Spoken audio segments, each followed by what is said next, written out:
진심으로 감사를 드립니다. 찬양을 드릴 때면 우리의 마음을 하나님께 바치는 그런 시간의 의미도 있지만, 때때로 주님은 찬양을 통해서 우리에게 찾아오셔서 우리를 어루만져 주시는 은혜도 우리가 누린다라고 여겨집니다. 오늘 찬양 드린 가사가 우리의 지친 마음을 어루만져 주시는 주님의 손길이 되어질 수 있었으면 좋겠습니다. 오늘 우리는 요한 웨슬레 목사님의 회심 281주년을 기념해서 예배를 드리고 있습니다.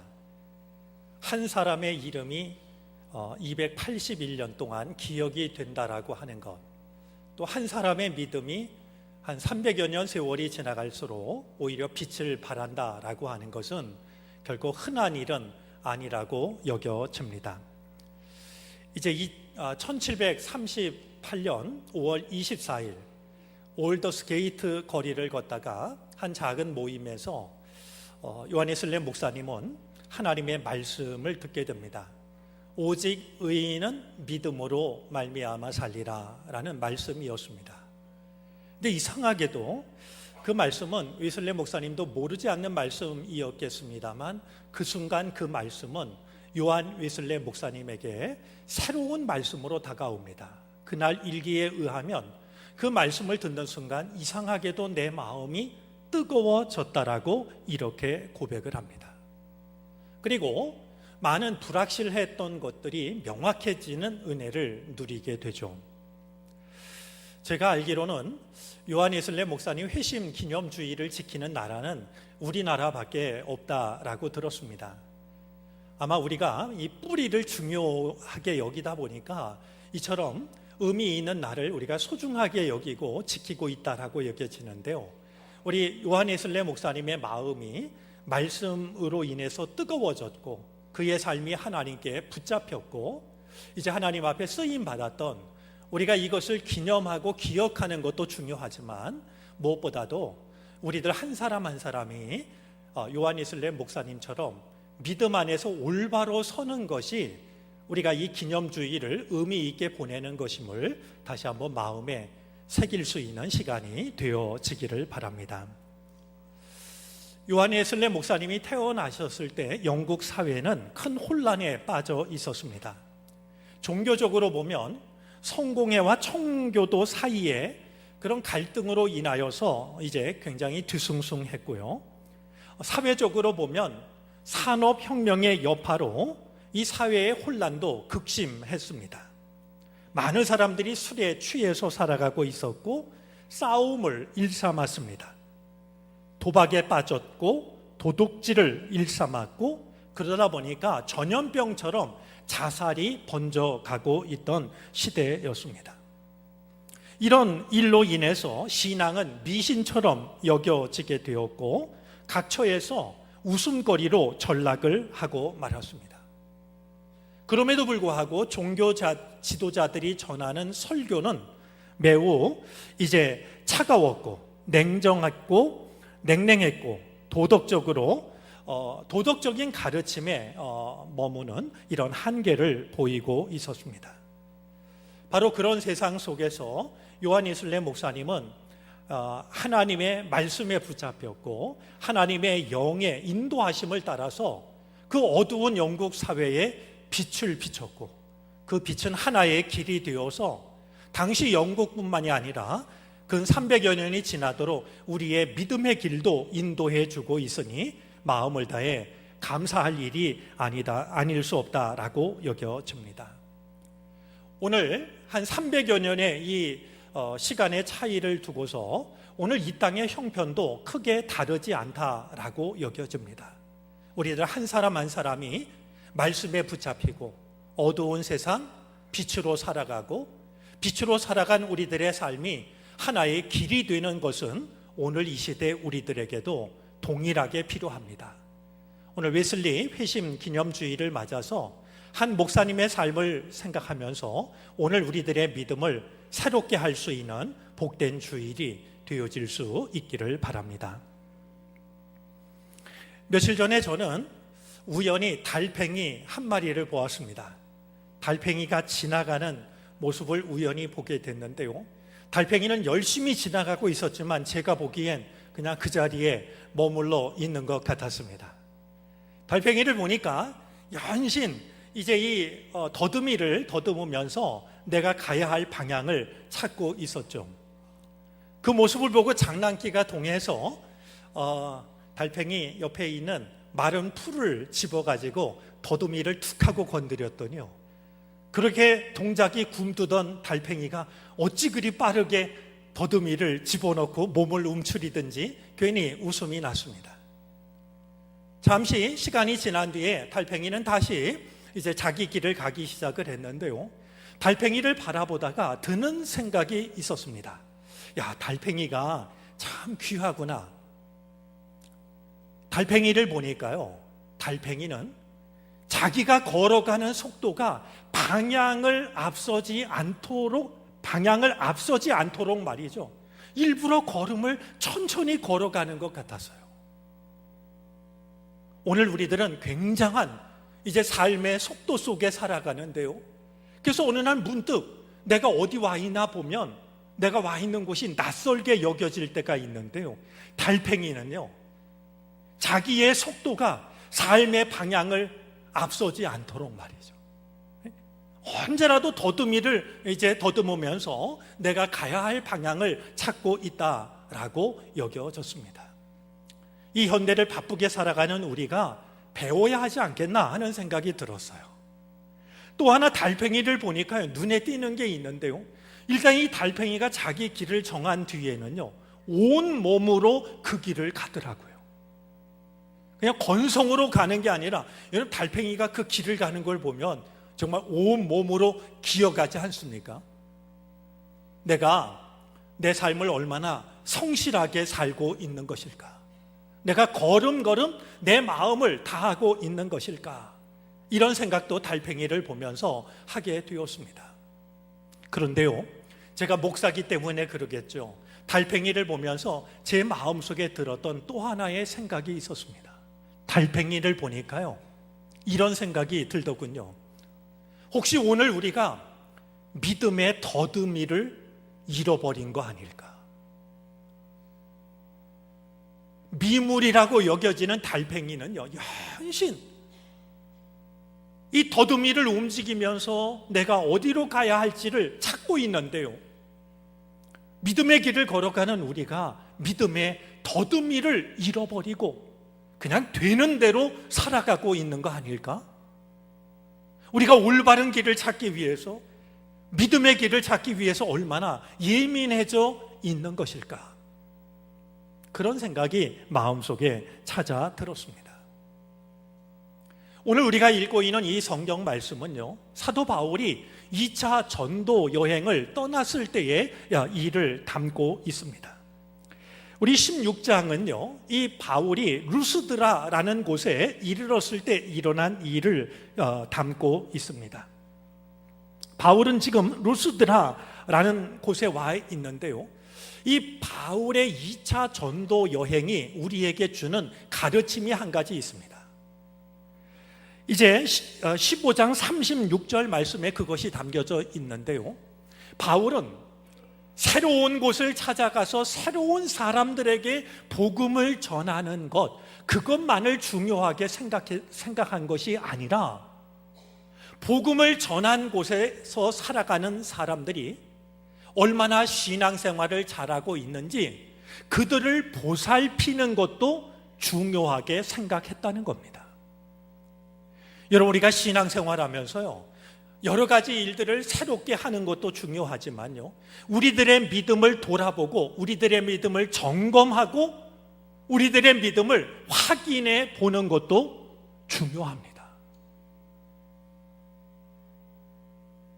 복음을 전하러 나섰던 이 바울이 말이죠, 2차 전도 여행을 떠나면서 그가 1차 전도 여행을 통해서 세워졌던 교회, 믿기 시작한 사람들, 그들을 다시 한번 찾아가서 그들이 신앙생활을 잘하고 있는지를 돌아보려고 했던 것처럼, 우리가 믿음의 길을 언제까지나 앞으로만 나아가고 또 여러 가지 일들을 하고 그것만 중요한 게 아니라 어느 날 내 모습을 돌아보고 나의 믿음을 점검해 보는 것, 보살펴 보는 것, 그것도 역시 중요한 의미를 가지고 있다 하는 것을 우리는 생각할 필요가 있습니다.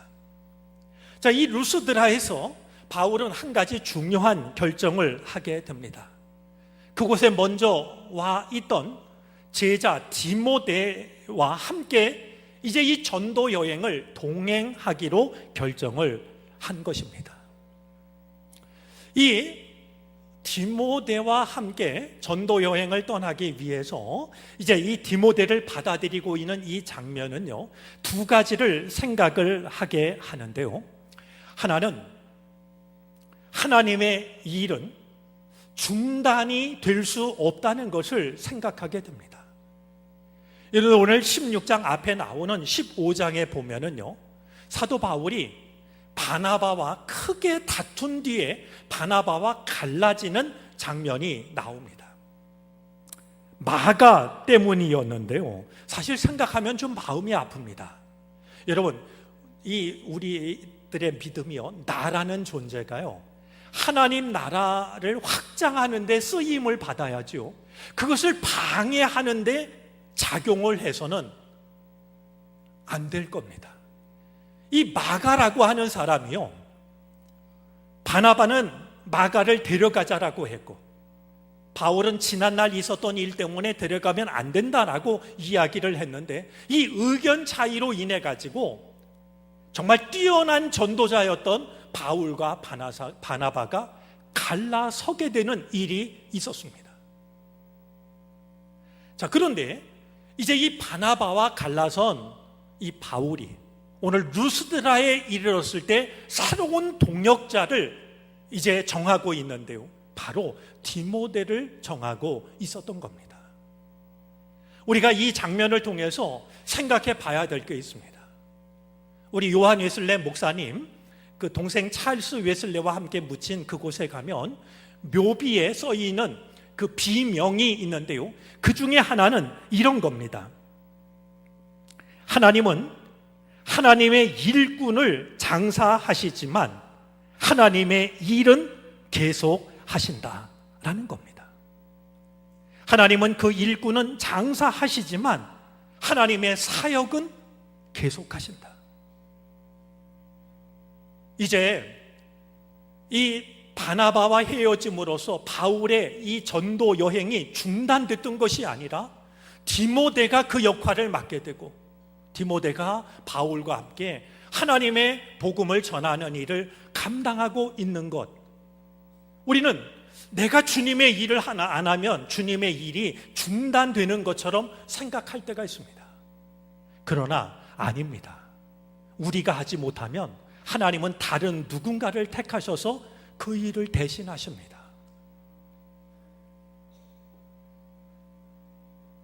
내가 하지 않으면 모든 주님의 일이 중단될 것처럼 우리가 때로는 어리석게, 때로는 교만하게 생각할 때가 있지만, 하나님께서는 하나님의 일을 계속하신다라고 하는 것.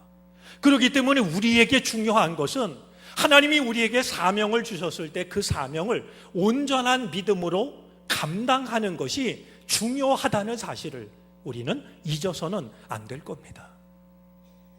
또 하나, 이 디모데를 택하고 있는 모습 속에서 우리가 생각해 봐야 될 것이 있는데요, 복음을 전하는 사람이 가져야 될 마음가짐입니다. 하나님의 일을 하는 사람이 어떤 마음을 가져야 할지를 생각하게 합니다. 디모데를 택한 이 바울은요, 디모데를 불러서 할례를 행합니다. 말씀에 의하면 디모데의 아버지는 그리스 사람이었습니다. 율법에 의하면은요, 유대인 어머니가 자식을 낳으면 그 자식은 자연스럽게 유대인이 되었습니다. 그런 점에서 이 디모데는 어머니가 유대인이었기 때문에 유대인입니다. 그리고 우리가 잘 알고 있는 것처럼 바울은 할례 문제에 대해서 자유로웠습니다. 로마서 10장 4절에 의하면 그리스도가 율법의 종지부를 찍었다라고 바울은 말하고 있고, 로마서 6장 14절에 의하면 예수를 믿는 사람들은 더 이상 율법 아래 있지 않고 은혜 아래 있다 라고 바울이 강조하고 있는 걸 보게 됩니다.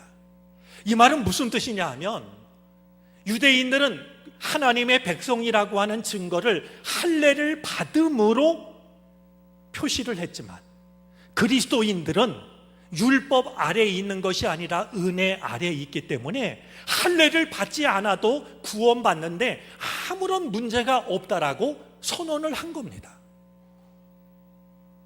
그럼에도 불구하고 바울은 디모데와 함께 복음을 전하기 위해서 길을 나서기 전 디모데를 불러서 할례를 행하고 있습니다.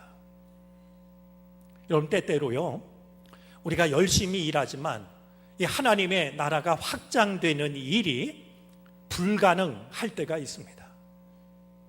여러 가지 이유가 있지만은요, 오늘 이 말씀에 의하면 내 생각만을 고집하게 될 때, 내 주장이 너무 강하고 비타협적인 태도를 우리가 갖게 될 때, 복음이 확장되는 것이 멈추게 되고 마는 것을 우리는 경험을 합니다.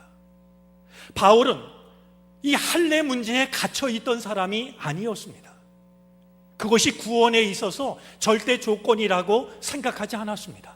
그럼에도 불구하고 유대인에게 복음을 전할 때 디모데가 할례 받지 않은 것이 혹시라도 방해가 될까 봐서, 그들의 마음의 문을 여는데 혼돈이 될까 봐 말이죠, 디모데에게 할례를 베풀고 있는 모습을 보여주고 있습니다. 여러분, 우리가 믿음의 길을 걸어갈 때마다 언제나 내 생각에 갇히지 않게 되기를 바랍니다. 다른 사람의 입장을 이해하고 그를 배려하는 마음을 갖게 될 때 하나님의 나라는 확장이 될 수가 있는 겁니다. 자, 이렇게 준비를 하고 이제 디모데와 바울이 함께 복음을 전하기로 하자 루스드라에서 놀라운 일이 이제 일어납니다. 16장 5절은 그 결과를 이렇게 말합니다. 이에 여러 교회가 믿음이 더 굳건해지고 수가 날마다 더하더라. 교회가 더욱 굳게 세워지고 믿는 자들의 수가 날마다 늘어가게 되었다라는 것이죠. 자, 이렇게 바울과 디모데가 이제 같이 동역을 하면서 복음을 전하게 되었으니 놀라운 일들이 계속해서 이어질 것 같은데요, 오늘 본문을 보면 그렇지가 않습니다. 바울과 바나바는 생각하지 못했던 문제에 부딪히게 되고 맙니다. 오늘 본문 속에는 우리가 쉽게 이해할 수 없는 말씀이 담겨져 있습니다. 6절과 7절인데요, 6절 말씀 중에는 성령이 아시아에서 말씀을 전하지 못하게 하시거늘 이라는 말씀이 있고요, 7절 말씀에는 예수의 영이 허락하지 아니하시는지라 라는 말씀이 있습니다. 지금 바울과 디모데는 복음을 전하고자 하는 뜨거운 열정에 붙잡혀 있습니다. 또 할례도 받았고 디모데와 한 팀이 돼서 모든 만반의 준비를 다 갖췄습니다. 그런데 성령께서 말씀 전하는 것을 막으시고 그들이 복음을 전하러 가는 길을 예수의 영이 허락을 하지 않으십니다. 여러분, 이 대목이 잘 이해가 되십니까? 아니, 이렇게 뜨거운 열정이 있고 준비를 했으면 정말 앞서가시면서 그들을 이끄시고 많은 사람을 만나게 하시고 마음의 문을 열어서 그 복음을 받아들이게 하는 것이 성령께서 주님의 영이 하실 일 같은데 말이죠. 오히려 바울과 디모데가 하고자 하는 일을 허락하지 않으시고 그들의 길을 막으시고 말이죠. 우리가 이 말씀 앞에서 한 가지 기억해야 할 것이 있습니다. 성령은요, 우리의 길을 이끄시기도 하지만요, 때로는 막기도 하신다는 사실입니다. 우리가 가야 할 길을 가리키고 동행하시고 이끌어 가시기도 하지만 성령께서 하시는 일 중에는요, 우리가 그 길을 가지 못하도록 막으시는 일이 있고요, 어떤 일을 하지 못하도록 허락하지 않으시는 일도 있다라고 하는 것, 우리는 생각을 할 수 있어야 됩니다. 내가 계획한 것, 내가 준비한 것, 그 모든 것을 다 허락하시고 그 일이 이루어질수록 이끌어 가시는 것만이 성령께서 하시는 게 아니라, 때로는 분명히 의미 있는 일이고 주님을 위한 길이고, 그럼에도 불구하고 성령께서 막으실 때도 있고 허락하지 않으실 때도 있다라고 하는 것을 우리는 겸손한 마음으로 인정할 수 있어야 됩니다. 소아시아 지역에서 복음을 전하려고 했던 이 바울과 그의 일행을 왜 주님께서는 막으셨던 것일까요? 아마 바울로서는 이해할 수 없었고 그런 일들이 쉽지 않았을 거라고 여겨집니다. 성경은 어떻게 막으셨는지, 어떻게 허락하셨는지를 설명하고는 있진 않지만, 길을 가려고 하면 길이 막히고 어떤 일을 하려고 하면 일이 되어지지 않고 말이죠, 얼마나 정말 답답하고 혼란스러웠을까, 바울의 심정을 쉽게 헤아리게 됩니다.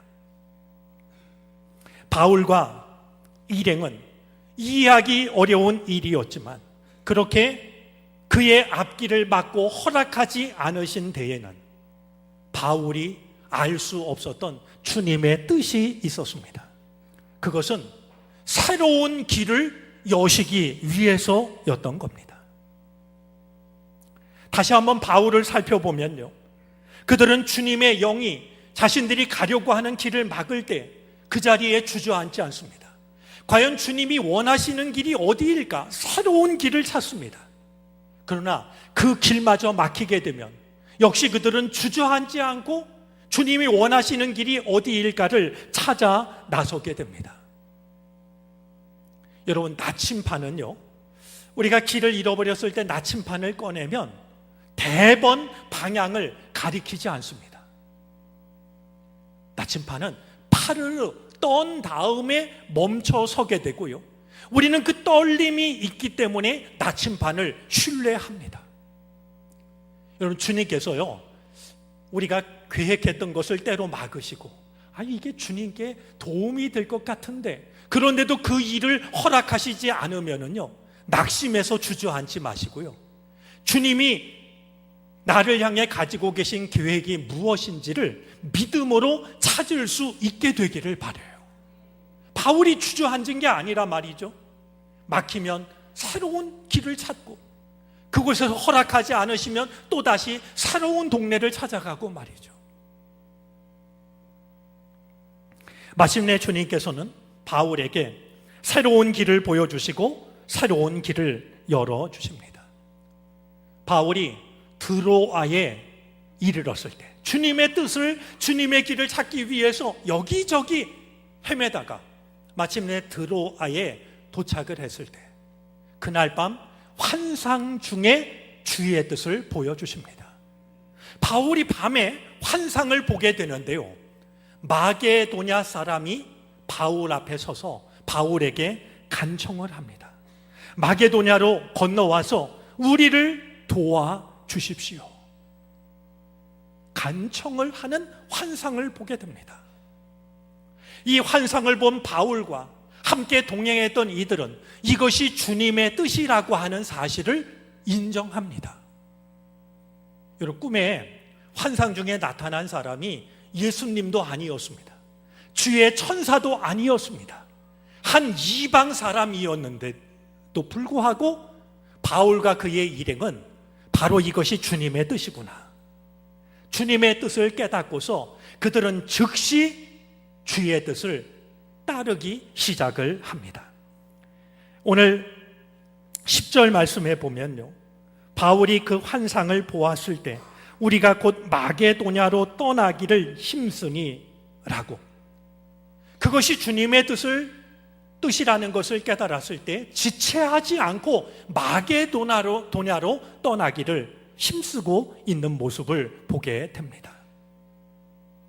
결국 하나님께서 바울이 가고자 하는 길을 막으시고 바울이 하려고 하는 일을 허락하지 않으셨던 것은 바울을 낙심하게 만들기 위해서가 아니고 새로운 길로 바울을 이끄시기 위해서였습니다.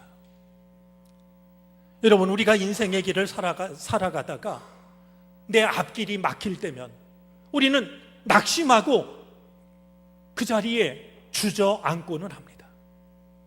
내가 하고자 하는 계획이 내 뜻대로 이루어지지 않을 때 우리는 때로 절망하기도 하고 원망하기도 합니다.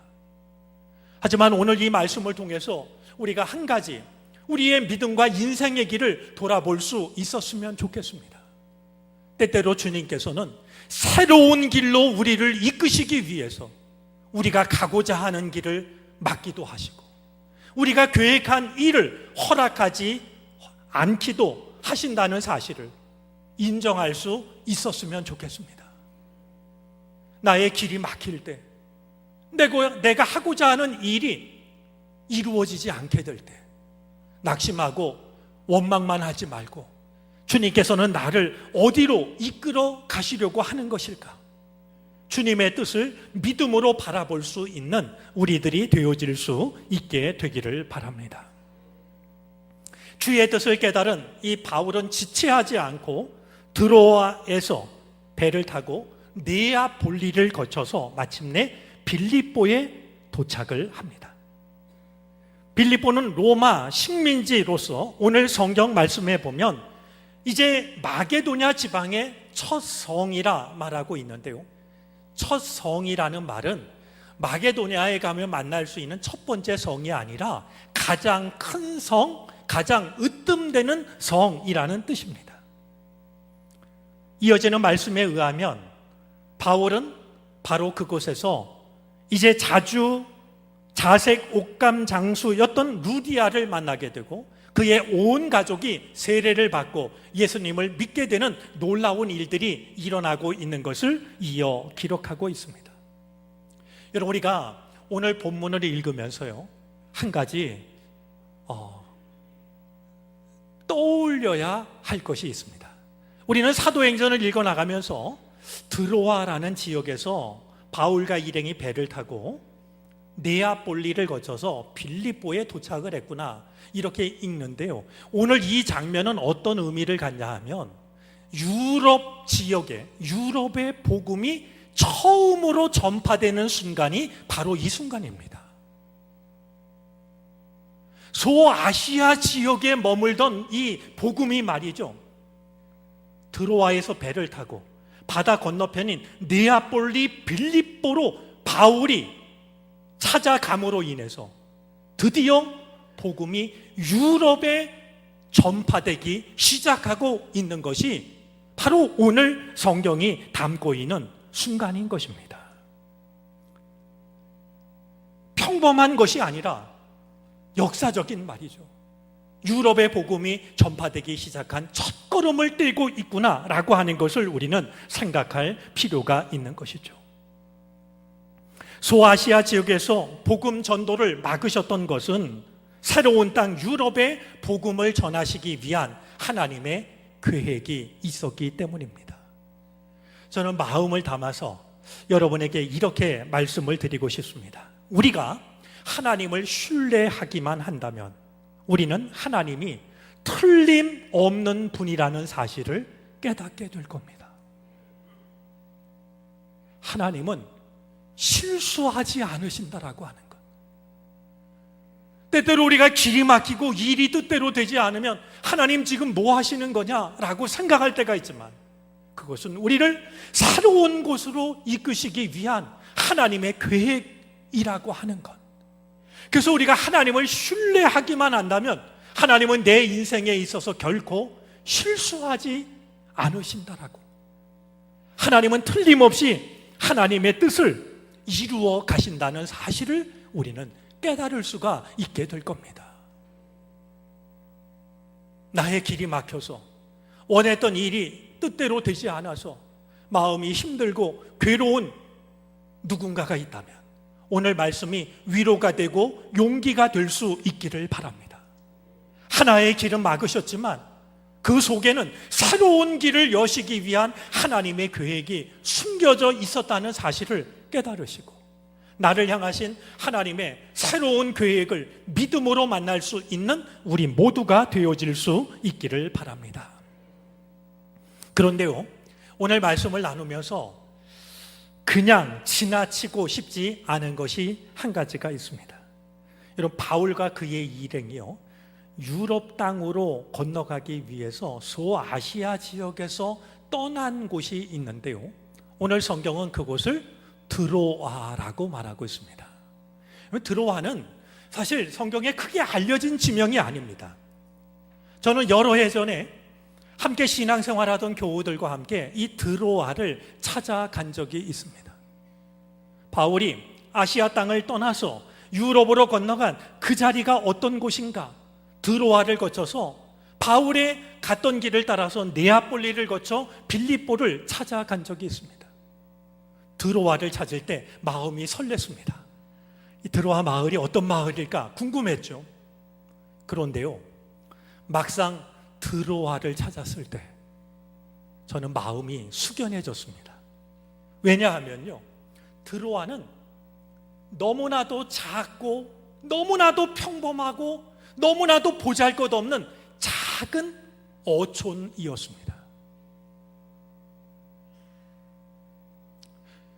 오늘 성경에서 일어난 일을 생각하면 정말 대단한 일이 벌어졌던 곳인데요, 바울이 자기의 계획을 뒤로하고 하나님의 부르심을 따라 등졌던 바로 그곳, 유럽으로 떠났던 바로 그곳인데요, 드로아를 찾아보니까 여기가 과연 그곳일까? 라고 여겨질 만큼 말이죠, 너무나 평범하고 너무나 보잘것없는 작은 어촌이었어요. 저는 그게 은혜가 됐고 마음이 숙연해졌습니다. 여러분, 하나님의 일은요, 크고 거창한 것만을 통해서 이루어지는 것이 아닙니다. 너무나도 평범하고 보잘것없어 보이는 그것을 통해서도 얼마든지 하나님의 뜻은 이루어집니다. 오늘 우리가 서 있는 이곳이요, 우리가 살아가는 이 자리가, 또 신앙생활하는 우리 교회가 저는 또 하나의 드로아가 되었으면 좋겠고요, 네아폴리가 되었으면 좋겠어요. 다른 사람이 볼 때는 너무나 평범해 보이고 너무나 보잘것없어 보일지 모르지만 이곳에서 주님의 놀라운 뜻이 발견되는, 그리고 주님의 뜻을 따르기 시작하는 말이죠. 이 놀라운 일들이 평범해 보이고 보잘것없는 우리가 서 있는 이 자리에서부터 시작이 될 수 있었으면 좋겠습니다. 내가 하는 일이 대단해 보이지 않아도 내가 하는 일이 하나님의 나라가 시작될 수 있는 일이 되어지기를 바라고요,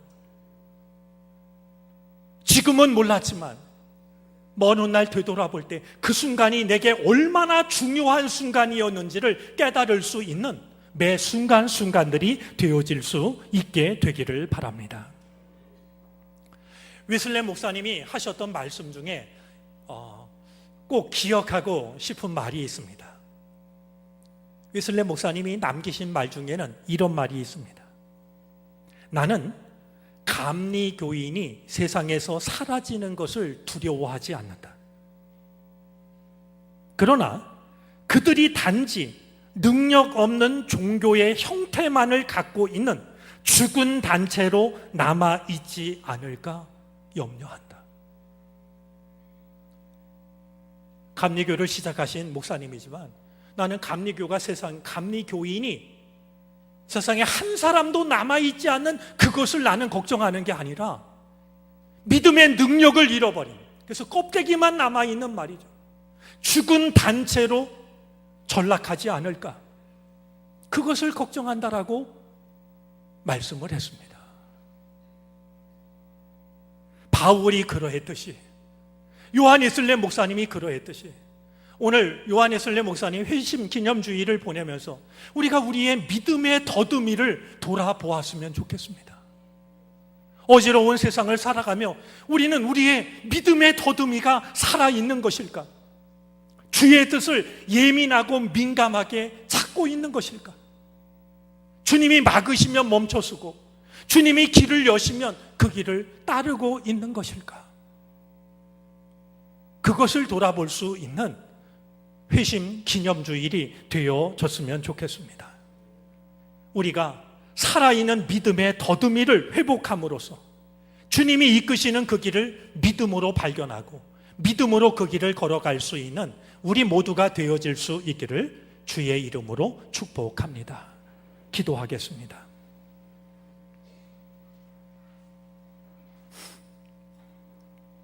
주님이 막으시면 걸음을 멈추고 주님이 길을 여시면 그 길을 따라갔던 바울을 생각합니다.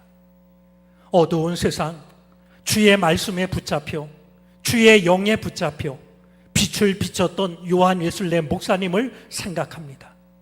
오늘 이 시대 우리에게도 믿음의 더듬이를 회복시켜 주시옵소서. 아무렇게나 살지 않게 하시고 아무렇게나 믿지 않게 해 주시옵소서.